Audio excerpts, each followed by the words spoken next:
Cedar Point, the roller coaster capital of the world. But is that about to end forever? Six Flags Fiesta, Texas is no doubt a great park.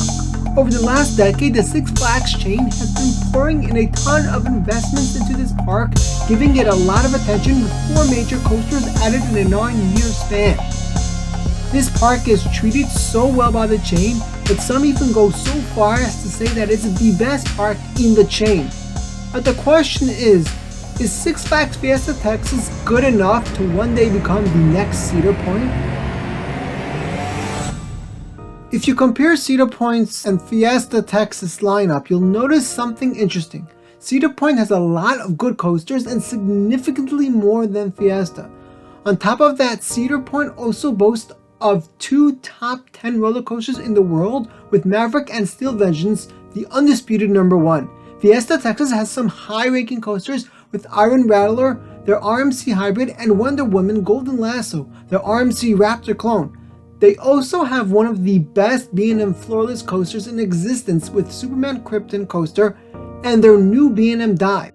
Cedar Point, on the other hand, has a bunch more high-ranking coasters. They have Millennium Force, Magnum XL 200, and Top Thrill Dragster, plus a few solid coasters from B&M.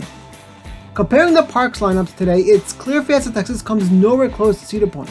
The question is whether new additions over the next bunch of years be better and more often than Cedar Point, and will it be enough to overtake Cedar Point as the roller coaster capital of the world? For a park to become the next Cedar Point, it needs a coaster lineup that is absolutely insane.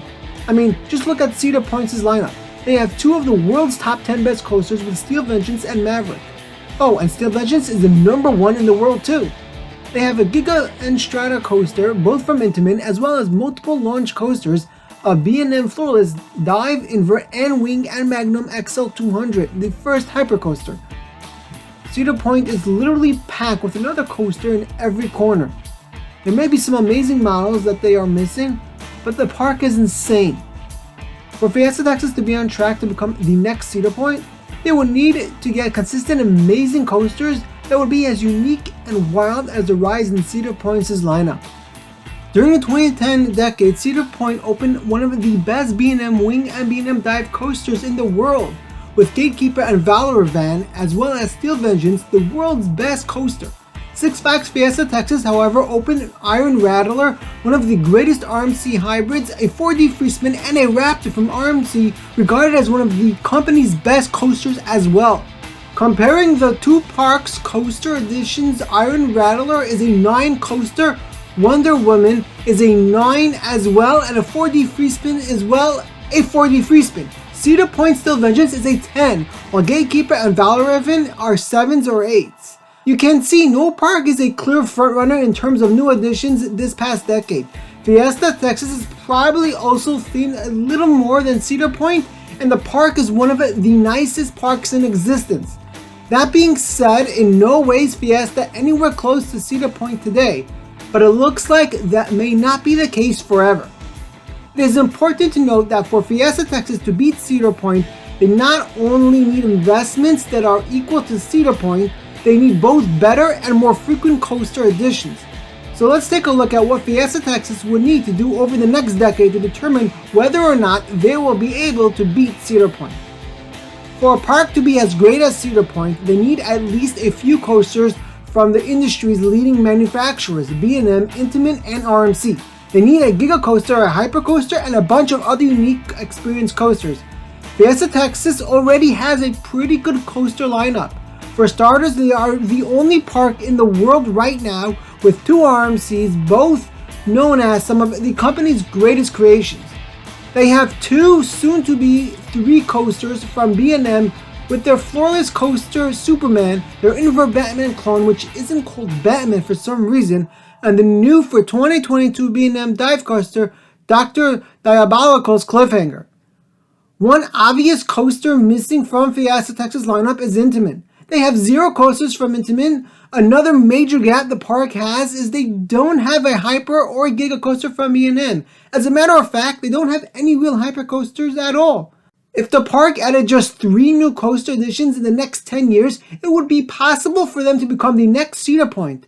Here's how they need to do it. 2025. The park's B&M dive coaster from 2022 was a major success, and though it was on the smaller side, it packed a punch and became one of the best dive coasters in existence. The Six Flags chain overall is doing much better, and they've been treating their top tier parks to slightly better coasters. For the new 2025 season, Fiesta Texas would open an intimate launch coaster, then make it insane, similar to Velocicoaster's style. They theme it mildly, and though it may be a few $1 million out of budget for them, they'd make it work. Fiesta Texas Intamin launch would open to great reviews, with many people comparing it to Velocicoaster. However, the coaster wouldn't beat Velocicoaster, and would be a most riders to 25 coaster. 2027. The park just opened an Intamin launch coaster, which was pretty expensive. And though it was a massive success, it cost them a pretty penny. The Six Flags chain decided to give this park a cheaper edition this time around, and for the 2027 season, the park would open an SNS Access coaster. The first SNS Access coaster had already opened in 2023, and Six Flags already got one for one of their parks too. This one will be a lift hill version and would not be too tall and not too short, standing around 100 feet. Though it wouldn't be the best access coaster in the world, it would be a great addition to the park and wouldn't break the bank. 2030. The Six Flags chain has been working with B&M ever since Dr. Diabolical in 2022, installing over 3 new coasters from the company since.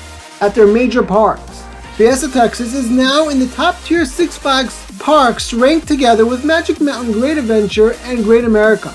The park is also rated one of the best parks in the world, and enthusiasts wonder if this will become the new Six Flags crown jewel.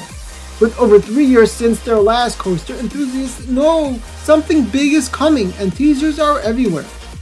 Then the day comes, as the park president announces that in honor of the park's 40th anniversary in 2032, they will be opening the craziest and most expensive coaster yet.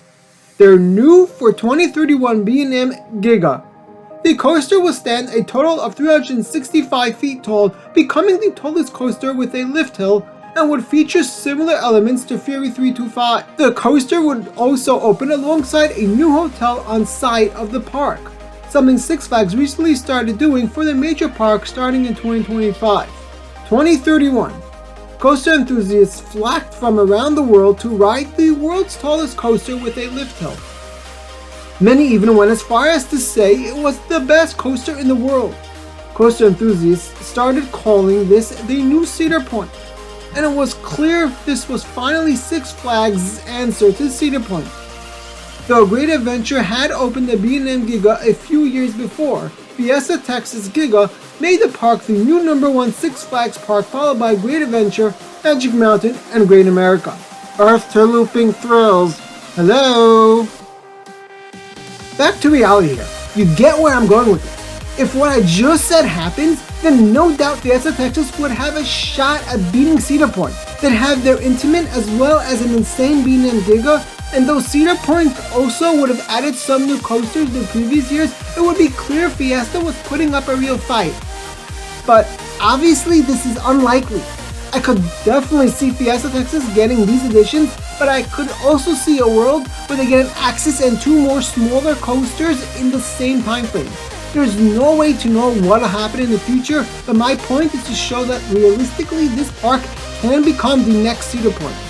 If these crazy ideas I have do come true for this park, it could become a bigger destination park than Cedar Point, as it would be open all year round compared to Cedar Point, which isn't open in the winter. There's one problem. Six Flags hasn't really been treating Fiesta Texas as the next Cedar Point. They opened the mini RMC Raptor, not a major one, and for 2022 they're getting a mini B&M dive. Could this get in the way of the park becoming the next Cedar Point?